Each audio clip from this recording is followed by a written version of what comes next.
The history program is focused on the idea of giving students an understanding of Western civilization, how it evolved to become what it is, and specifically the role of religion.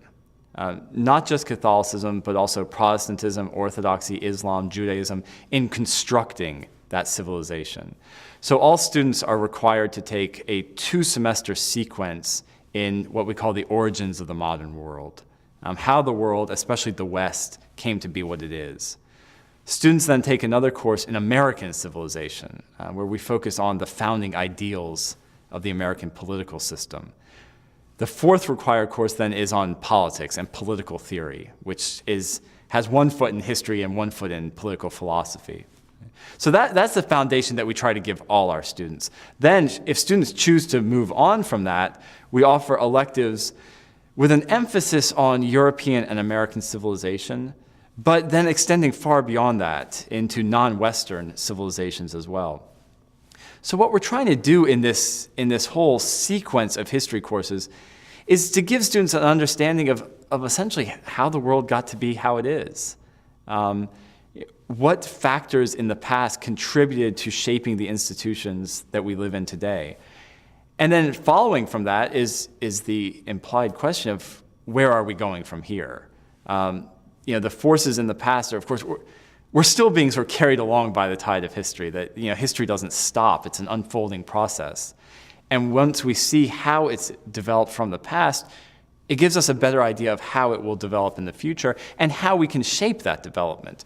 Because, of course, as an institution, we're interested in training moral and ethical leaders. So people who will determine what society looks like in the future. But to do that, they have to understand how it got to be the way it is, which means understanding the past. So basically, that's sort of the big goal of the history curriculum. And again, each course is specifically designed to contribute to that. There's no history course you can take here that doesn't in some way shed light on that overarching theme and those overarching questions. We have a large sort of pool of electives, and every semester, in addition to the core required courses, we're able to offer a couple of electives. These electives, again, range very widely. We've got a very nice sort of assortment of different topics that students can choose from. They can choose to study the history of the South. They can choose to study American Indian culture. They can choose to study the history of religions in America, the age of the European Reformations, medieval Europe. They can choose to study, we're doing a close reading of Alexis de Tocqueville's Democracy in America, which is, I think, a unique course. I don't know any other institution that offers that.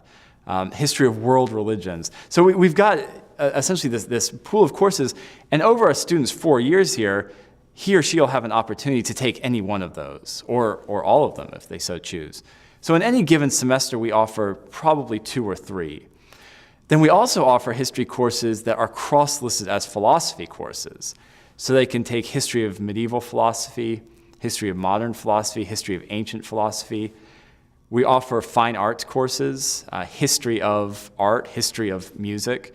So again, the history offerings are much broader than what's purely in the history curriculum. We've got a nice offering, and then students can augment that, can supplement it with offerings from other departments that are cross-listed.